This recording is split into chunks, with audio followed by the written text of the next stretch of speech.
नमस्ते मित्रों, स्वागत है आपका इस क्लास में। आज हम पढ़ाने वाले हैं उच्चारण प्रयत्न। संस्कृत व्याकरण में उच्चारण उत्थान के बाद में कोई टॉपिक आता है तो वो आता है उच्चारण प्रयत्न। उच्चारण प्रयत्न दो प्रकार का होता है और उच्चारण प्रयत्न किसे कहते हैं वो ये है, इसका सूत्र है प्रकृष्टोपयत्न प्रयत्न, अर्थात वर्णों के उच्चारण में विशेष रूप से किया गया यत्न ही प्रयत्न कहलाता है। यह प्रयत्न दो प्रकार का होता है, आभ्यंतर प्रयत्न और बाह्य प्रयत्न। अधिकतर कई बार एग्जाम में ऊपर से ही प्रश्न पूछ लिया जाता है अंदर में जाकर के कि भाई प्रयत्न कितने प्रकार के होते हैं, आभ्यंतर प्रयत्न कितने प्रकार के होते हैं। तो हम वहां पर 5 या 11 तो हमको याद होता है, फिर हम कंफ्यूज हो जाते हैं। तो आप इतना याद रखें कि आभ्यंतर एक ट्रिक के माध्यम से कि आभ्यंतर प्रयत्न और बाह्य प्रयत्न। आभ्यंतर में लगभग आप देखो 1 2 3 4 और 4.5 5 के आसपास वर्ण आ रहे हैं, और बाह्य प्रयत्न में 1 और 2 1। तो आभ्यंतर में 1 2 3 4 5 वर्ण आ रहे हैं। तो आप शब्दों से पहले आभ्यंतर क्या है, शब्द लंबा है तो इसमें कितने हैं, 5 प्रयत्न हैं। बाह्य प्रयत्न में आप देखेंगे कि बाह्य प्रयत्न में जो बा है, इस बा के शुरुआत की दोनों मात्राओं को आप 11 माने, इनमें 11 भी छिपा हुआ है। इस 11 से आपको उत्तर मिल जाएगा कि इसमें कितने प्रकार के बाह्य प्रयत्न, कितने प्रकार के 11 प्रकार के होते हैं। तो आभ्यंतर प्रयत्न 5 प्रकार के और बाह्य प्रयत्न 11 प्रकार के होते हैं। ये भी एक प्रश्न बनता है। अब हम पढ़ेंगे आभ्यंतर प्रयत्न।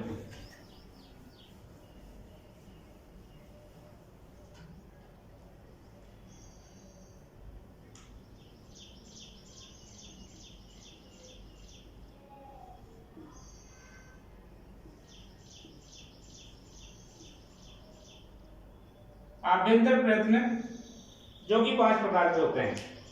आभ्यंतर प्रयत्न वो प्रयत्न होते हैं वर्णों के उच्चारण के पूर्व जो प्रयत्न हृदय में करना पड़ता है उसे आभ्यंतर प्रयत्न कहते हैं। आभ्यंतर प्रयत्न 5 प्रकार का होता है। पहला स्पष्ट प्रयत्न, दूसरा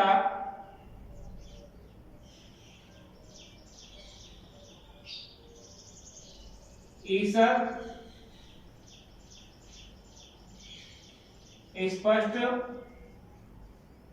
प्रयत्न, तीसरा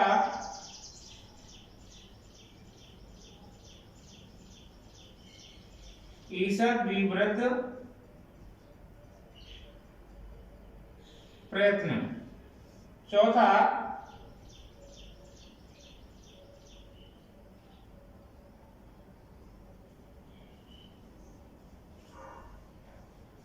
विवृत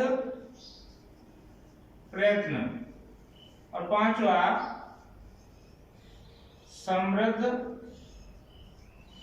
प्रयत्न। स्पष्ट प्रयत्न, ईषद स्पष्ट प्रयत्न, विवृत ईषद विवृत प्रयत्न, विवृत प्रयत्न और समृद्ध प्रयत्न। हमको इसमें जानना है कि इन प्रयत्नों के अंतर्गत किन किन वर्णों का उच्चारण होता है। तो हम देखेंगे सूत्रों के माध्यम से हम पढ़ेंगे कि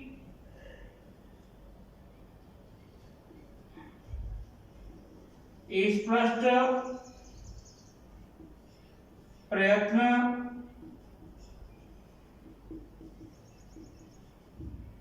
स्पर्शानाम। ये कह रहा है कि भाई स्पष्ट प्रयत्न है वो स्पर्शों का होता है, अर्थात स्पर्श व्यंजनों का होता है। अब स्पर्श व्यंजन कौन कौन से होते हैं वो आपको ये सूत्र बताएगा। कादयो मावसानाम, कादयो मावसानाम स्पर्शा। ये सूत्र कह रहा है कि आदयो कि कैसे लेकर मैं अवसान में, मैं प्लस अवसाना, कैसे लेकर मैं तक, जितने भी व्यंजन हमारी वर्णमाला में होते हैं वो सभी स्पर्श व्यंजन कहलाते हैं। अब आपने देखा होगा कैसे लेकर के मैं तक सभी वर्गीय व्यंजन आ जाते हैं, और ये सभी वर्गीय व्यंजन जो कि संख्या में 25 होते हैं, ये सभी स्पर्श व्यंजन होते हैं, और जो स्पर्श व्यंजन होते हैं उनका प्रयत्न स्पष्ट प्रयत्न होता है। तो ये आपका पहला प्रयत्न स्पष्ट प्रयत्न, स्पर्शानाम स्पष्ट प्रयत्न स्पर्श व्यंजनों को होता है, और जो कुल 25 कैसे लेकर के मैं तक, इसमें सभी वर्ग पांचों वर्गों के सभी व्यंजन आ जाते हैं। अगला है ईशत स्पष्ट प्रयत्न। ईशत स्पष्ट प्रयत्न के बारे में आता है कि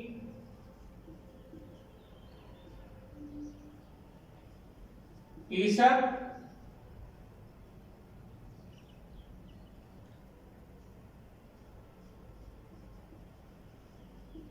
स्पष्ट प्रयत्नम अंतस्थानम, ईशत स्पष्ट प्रयत्नम अंतस्थानम। अब ये भी सूत्र कह रहा है कि ईशत स्पष्ट जो प्रयत्न है वो अंतस्थ व्यंजनों का होता है। कौन से का? अंतस्थ व्यंजनों का। अब हमको ये पता लगाना है कि अंतस्थ व्यंजन किसे कहते हैं। तो अंतस्थ व्यंजनों के बारे में सूत्र है यणो अंतस्था,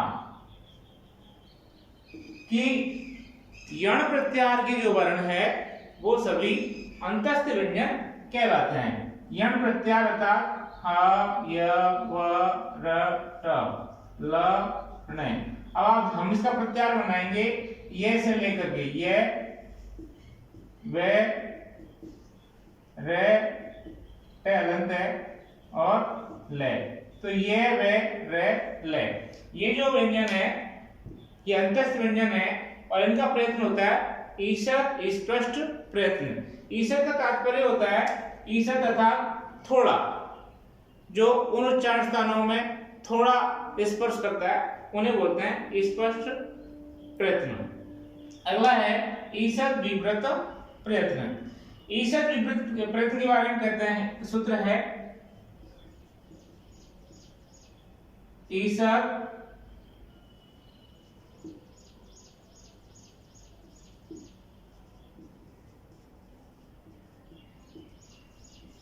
ईशत विव्रत प्रयत्न ऊष्माणाम। ईशत प्रयत्न विव्रत, ईशत विव्रत प्रयत्न ऊष्माणाम, अर्थात ईशत विव्रत जो प्रयत्न है वो ऊष्म व्यंजनों का होता है। अब ऊष्म व्यंजन कौन कौन से होते हैं इसको हमारा ये सूत्र बताएगा, शल ऊष्माण। कौन सा? शल ऊष्माण। ये कह रहा है भाई ऊष्म व्यंजन वो होते हैं जो सर प्रत्याहार के अंतर्गत आते हैं, और सर प्रत्याहार के अंतर्गत आप देखो कि माहेश्वर सूत्रों के जो 13वां और 14वां सूत्र है श, स, स, र और हल, यहां से हमारा ये शे रहा, ये ले रहा, तो सर प्रत्याहार में से और रे है। ये चारों व्यंजन ऊष्म व्यंजन कहलाते हैं। अब आप देखो इसमें सभी से आगे तालव्य शकार, मूर्धन्य शकार, दंत शकार और है, और इन व्यंजनों को हम ऊष्म व्यंजन कहते हैं क्योंकि इन व्यंजनों को बोलते समय हमारे मुंह से ऊष्म आवाज निकलती है, और जो ऊष्म व्यंजन होते हैं उनका जो उच्चारण प्रयत्न होता है आभ्यंतर प्रयत्न वो ईशत विव्रत प्रयत्न होता है। अब है नेक्स्ट चौथा ईशत विव्रत प्रयत्न। ईशत विव्रत प्रयत्न है उसका सूत्र है ईशत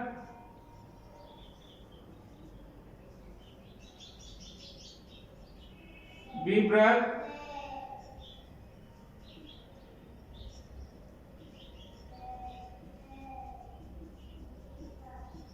स्वराणाम। ईषद विव्रत स्वरणाम कि ईषद विव्रत जो प्रयत्न है वो स्वरों का होता है। किन होता है? स्वरों का होता है। अब स्वर कौन से होते हैं? स्वर का सूत्र है अच स्वरा कि अच प्रत्याहार के अंतर्गत जो वर्ण आते हैं वो सभी स्वर कहलाते हैं। जैसे कि हमने पहले पढ़ा था कि अच संधि को, स्वर संधि को अच संधि भी कहते हैं, क्योंकि अच प्रत्याहार के अंतर्गत सभी स्वर आ जाते हैं। देखो आ ई उ ण री ली क ए ओ ग आई औ च ऐसे लेकर के च तक इसमें सभी स्वर आ जाते हैं, इसलिए अच प्रत्याहार के वर्णों को स्वर कहते हैं। और स्वरों का उच्चारण, आभ्यंतर उच्चारण प्रयत्न है वो ईषद विव्रत प्रयत्न कहलाता है। अगला है समृद्ध प्रयत्न। इसमें ज्यादा कुछ नहीं है, इसमें मात्र लघु ए, इसका उच्चारण समृद्ध प्रयत्न से होता है। तो यहाँ पर आपके आभ्यंतर उच्चारण प्रयत्न लगभग पूरे होते हैं और इनमें से भी लगभग एक प्रश्न एग्जाम में आ जाता है। अब हम पढ़ेंगे बाह्य प्रयत्न।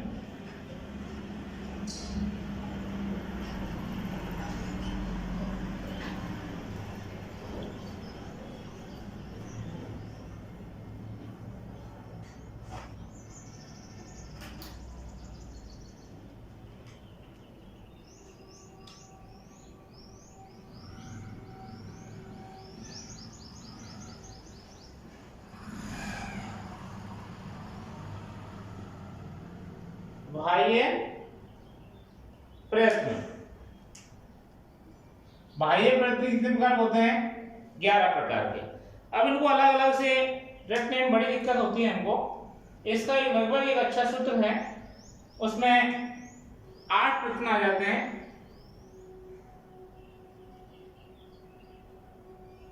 वो है खरो, विवारा, श्वासा, अघोषश्च, हर्ष, संबारा, नाद, घोषश्च।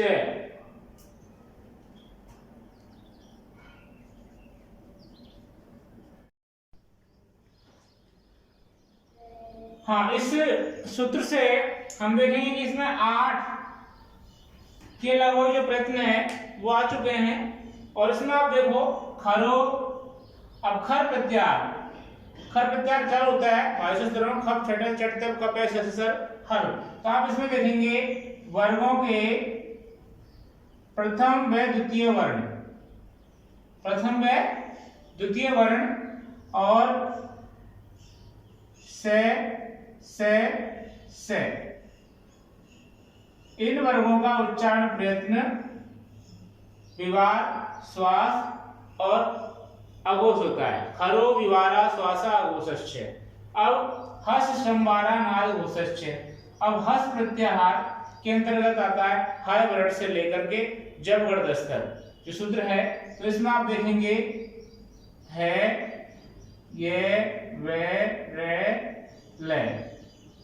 और वर्गों के तीसरे, चौथे, पांचवें वर्ण इसमें समाहित हो जाते हैं। तीसरे, चौथे, पांचवें वर्ण का मतलब है, इसमें मान ली के और खे तो यहाँ आ जाएगा, गे, घे, णे। ये संवार, नाद और होश में आएंगे। जैसे ये पहला दूसरा है के वर्ग का, ऐसे चे वर्ग, टे वर्ग सभी का पहला दूसरा अक्षर आपका खर प्रत्याहार में आएगा और हस प्रत्याहार में आपका तीसरा, चौथा, पांचवा और है वर्ण है, ये, वे, रे, ले। सारे अंतस्थ व्यंजन, एक कोष्ठ व्यंजन और से। यहीं पर अब अगला प्रश्न है अल्पप्राण। अल्पप्राण प्रश्न में आप देखोगे वर्गाणाम प्रथम, तृतीय, पंचम। जैसे के, गे, णे, चे, जे, ये। ऐसे सभी वर्गों के प्रथम तृतीय और पंचम अक्षर है उनका प्रयत्न होता है अल्प प्राण। अब वर्गाणाम द्वितीय चतुर्थ शल। हाँ, ये अल्प प्राण में वर्गों के पहले, तीसरे और पांचवें वर्ण और यण, यण मतलब ये, वे, रे, ले, ये अल्प प्राण वर्ण कहलाते हैं। वर्गाणाम द्वितीय, चतुर्थ और शल। द्वितीय जैसे मान लीजिए खे और घे, ये सभी वर्गों में, और शल में से और है, इनका उच्चारण स्थान महाप्राण होता है। ये महाप्राण ध्वनियां कहलाती है। फिर हमारे अब लगभग विवाद, श्वास, अघोष, संवाद, नाद, घोष, अल्पप्राण और महाप्राण, 8 बाह्य उच्चारण प्रयत्न हो चुके हैं। अब हमारा 9, 10, 11, तो 11 होते हैं। तो एक है उदात्त, अनुदात्त, स्वरित। तो ये तीनों वर्ण, तीनों उच्चारण प्रयत्न स्वरों के हो गए। इसका है